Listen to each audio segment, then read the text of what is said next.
Hi అండి. Welcome to Rajeshwari మరొక కొత్త వీడియోతో మీ ముందుకు వచ్చేసాను. ఇవాల్టి స్పెషల్ వచ్చేసి మనకి కస్టర్డ్ పౌడర్తో రస్క్ పుడింగ్ అనమాట. ఏంటి కస్టర్డ్ పౌడర్తో రస్క్ పుడింగ్ అనుకుంటున్నారా? ఇంకెందుకు ఆలస్యం, వీడియోలోకి వెళ్ళే ముందు మన ఛానల్ని ఫస్ట్ టైం చూసినట్లయితే మన ఛానల్ని సబ్స్క్రైబ్ చేసుకోండి. మన ఛానల్ పేరు వచ్చేసి రాజేశ్వరి. లైక్, షేర్, సబ్స్క్రైబ్ అండి. ఇప్పుడైతే వీడియోలోకి వెళ్దాము. కస్టర్డ్ పౌడర్ అంటే కొంచెం సమ్మర్ వస్తేనే కస్టర్డ్ సలాడ్స్ అలాంటివి, కేక్స్, కస్టర్డ్ కేక్, అలా ఐస్ క్రీమ్ అలా చేసుకుంటున్నాం కదా. కొంచెం వాటికి రస్క్స్, క్యాష్యూ నట్స్ యాడ్ చేసుకొని చాలా మంచి టేస్టీగా తయారు చేసుకుందాము. దీనికైతే స్టవ్ వేసి ఇది కూడా టెర్రస్ కుకింగ్లో థర్డ్ వంట. ఫస్ట్ అయితే ఇంకా స్టవ్ ఆన్ చేసేసుకొని, అదిగోండి స్టవ్ ఆన్ చేసేసుకొని లో ఫ్లేమ్లో పెట్టుకుందాం. ఇప్పుడు లో ఫ్లేమ్లో పెట్టుకొని మనం 1/2 లీటర్ పాలైతే తీసుకున్నామండి. ఆ 1/2 లీటర్ పాలల్లో నేను 2 టేబుల్ స్పూన్స్ పాలు విడిగా ఒక గిన్నెలోకి తీసుకున్నాను. చూడండి అక్కడ వీడియోలో. అయితే ఆ విడిగా పాలు మనకి మీగడ కట్టకుండా తిప్పుకుంటూ ఉండాలన్నమాట. ఈ రకంగా 1/2 లీటర్ పాలు తీసుకొని చక్కగా చిక్కటి పాలు తీసుకుంటే టేస్ట్ అదిరిపోతుంది. ఇలా తిప్పుకుంటూనే ఉండాలన్నమాట మనం. చిక్కటి పాలను తీసుకొని కంటిన్యూస్గా తిప్పుకుంటూ ఉంటే చాలా మీగడ కట్టుకోకుండా చూసుకోండి. అంతే. ఇప్పుడు అవి బాగా కాగి ఒక పొంగు వరకు వచ్చేసరికి ఇదిగోండి కస్టర్డ్ పౌడర్ వెనీలా ఫ్లేవర్ తీసుకున్నాను. దీంట్లో అయితే mango flavour, strawberry flavour, vanilla flavour. ఇంకా వెనీలా ఫ్లేవర్ అంటే యూనివర్సల్ టేస్ట్ అనమాట. అది ఎవరికైనా నచ్చే ఫ్లేవర్. అది తీసుకొని 2 టేబుల్ స్పూన్స్ ఇందాక పాలు తీసుకున్నాను చూడండి, 2 టేబుల్ స్పూన్స్ వేరే గిన్నెలో దాంట్లో వేసి గిన్నెలు ఉండలు లేకుండా కలుపుకుందాం. ఈ రకంగా చూడండి. ఇప్పుడైతే చాలా చక్కగా వచ్చేసింది కదా. క్వాంటిటీని బట్టి కస్టర్డ్ పౌడర్ వేసుకోండి. కొంచెం ఎక్కువైనా కానీ ఫ్లేవర్ ఎక్కువగా తగులుతుంది, కొంచెం ఒక రకంగా ఉంటుంది. ఆ పాల క్వాంటిటీని బట్టి మనకి కస్టర్డ్ పౌడర్ వేసుకుందాము. ఇంక ఇప్పుడైతే అవి పొంగు వచ్చేసాయి, చక్కగా మళ్ళీ మరుగుతూ ఉన్నాయి అన్నమాట. ఇదిగోండి ఈ రకంగా మనం కలుపుతూనే ఉండాలి. ఎక్కడ మీగడ పలుకులు తగిలితే కొంచెం టేస్ట్ తేడా వచ్చిద్దనే ఉద్దేశంతోనే. ఇంకా షుగర్ వచ్చేసి ఒక 1/2 లీటర్కి 150 గ్రామ్స్ పట్టింది. నేనైతే అందాజుగా మన టేస్ట్కి తగ్గట్టు నేను షుగర్ వేసుకున్నాను. ఇంకా షుగర్ వేసాక ఒక్క 2-3 మినిట్స్, ఎందుకంటే వేడిగా ఉంది. ఇందాకేం లేదు. ఇప్పుడంటే నేను గులాబీ రేకులు పక్కన పెట్టుకున్నానండి. ఈ డిజర్ట్లోకి చాలా బాగుంటుంది, పైన ఫినిషింగ్ బాగుంటుందని గులాబీ రేకులు ఎండ పెట్టుకున్నాను. అవి గాలికి వచ్చి కస్టర్డ్ పౌడర్లో పడ్డాయి, అంతేనండి. ఇంక ఇప్పుడైతే మనకి షుగర్ కూడా కరిగిపోయింది. మనకి ఆ కస్టర్డ్ మిల్క్ పోస్తూ ఉండలేకుండా చక్కగా ఇలా కలుపుకుంటూ ఉండాలి. ఇదిగోండి ఈ రకంగా కలుపుకున్న తర్వాత అదే సిమ్లో ఉంచుకొని కరెక్ట్గా 5 మినిట్స్ అంతే. మనం తిప్పుతూ 5 మినిట్స్ ఉన్నాము అంటే చాలా దగ్గర పడుతుంది అనమాట. థిక్నెస్ వస్తుంది. టెక్స్చర్ వచ్చేసి థిక్నెస్గా మారుతుంది. ఇదిగోండి ఈ రకంగా కలుపుతూ ఉంటే మనకి క్రమేణా అర్థమవుతుంది అనమాట. 2-3 మినిట్స్లోనే మనకి బాగా దగ్గర పడిపోతుంది. ఇదిగోండి ఈ రకంగా తిప్పుకోవాలి, లేకపోతే అడుగంటి టేస్ట్ అస్సలు మొత్తం పాడైపోతుంది. ఏ వంట అయినా సిమ్లో పెట్టుకుంటేనే బాగుంటుంది. ఈ డిజర్ట్స్ వచ్చేసి మనకి పెద్ద ఫంక్షన్స్కి లేకపోతే ఐస్ క్రీమ్ డిజర్ట్స్కి అట్లా పెడతారు కదా. చూడండి కస్టర్డ్ పౌడర్ అయితే థిక్నెస్ వచ్చేసి పక్కన పెట్టుకున్నాను. ఇంకా ఇప్పుడైతే షుగర్ సిరప్ కూడా చేసుకుందాము. నేను ఈ క్వాంటిటీకి తగ్గట్టు ఎక్స్ట్రా చేసుకోవడం ఇష్టం లేకుండా కరెక్ట్గా 100 గ్రామ్స్ షుగర్ తీసుకొని, షుగర్ ఎంత ఉందో అంత వాటర్ వేసుకొని ఒక 2 నిమిషాల్లో షుగర్ సిరప్ అయిపోయిందండి.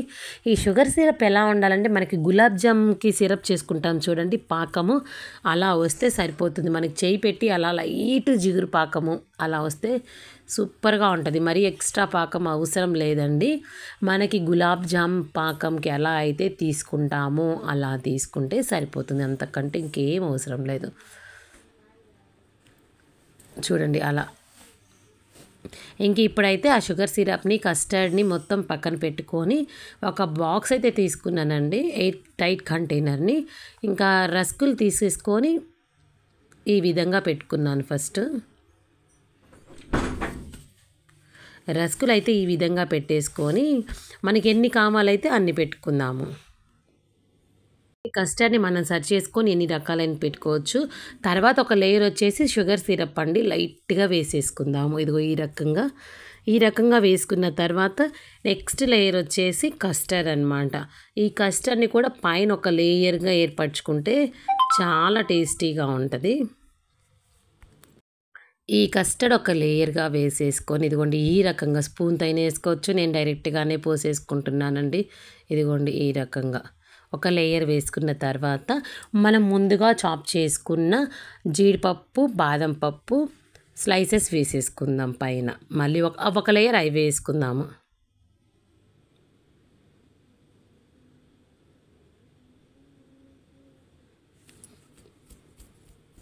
ఇదిగోండి ఈ రకంగా జీడిపప్పు, బాదం పప్పు ఒక లేయర్ అవి వేసుకున్నాము.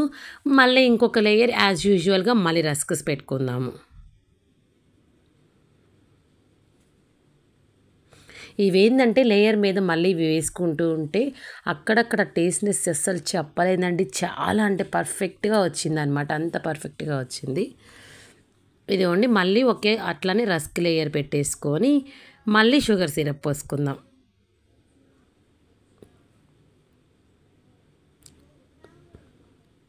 మళ్ళీ కస్టర్డ్ లేయర్ వేసుకుందాము.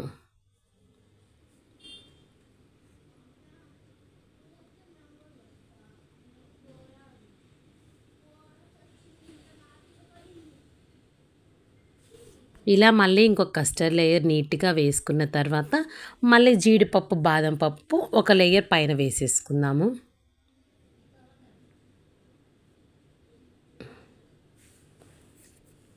మళ్ళీ వేసేసుకుందాం. ఇదిగోండి జీడిపప్పు లేయర్ మళ్ళీ వేసుకుంటున్నాము. ఈ రకంగా మళ్ళీ రస్కులు వేసుకొని మళ్ళీ షుగర్ సిరప్ మళ్ళీ కస్టర్డ్ లేయర్ వేసుకొని మళ్ళీ పైనుంచి కొంచెం జీడిపప్పు, బాదం పప్పు వేసుకున్న తర్వాత కొంచెం ఎక్స్ట్రా లుకింగ్, ఎక్స్ట్రా టేస్ట్ కోసం గులాబీ రేకులు ఎండలో ఎండబెట్టకుండా నీడలో ఎండబెట్టుకొని అంటే ఆ టేస్ట్‌నెస్ చాలా బావుంటదనమాట. అలా వేసుకుంటే సూపర్‌గా ఉండే కస్టర్డ్ రస్క్ పుడ్డింగ్ రెడీ అండి. దీన్నైతే 2 గంటలు ఫ్రిడ్జ్‌లో పెట్టుకొని తర్వాత ఆ కూలింగ్ మీద సర్వ్ చేసుకుంటే అసలు బయట ఎక్కడి నుంచి తెచ్చుకున్న ఐస్ క్రీమ్స్ కూడా పనికిరావన్నమాట. అంత టేస్ట్‌నెస్‌గా ఉన్నాయి. సూపర్‌గా ఉన్నాయండి. ఒక్కసారి ట్రై చేసి ఎలా ఉందో కూడా కామెంట్ చేయండి. అంత పర్ఫెక్ట్‌గా అంత కరెక్ట్‌గా చెప్తున్నాను నేను. ఇంకా ఇలాంటి మరిన్ని మంచి వీడియోస్ కోసం మన ఛానల్‌ని సబ్స్క్రైబ్ చేసుకోండి. మన ఛానల్ పేరు వచ్చేసి Raji's world. Like, share, subscribe అండి.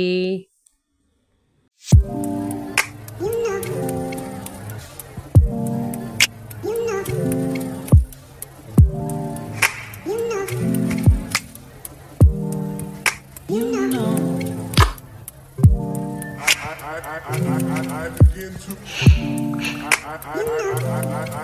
to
You're mine for sure.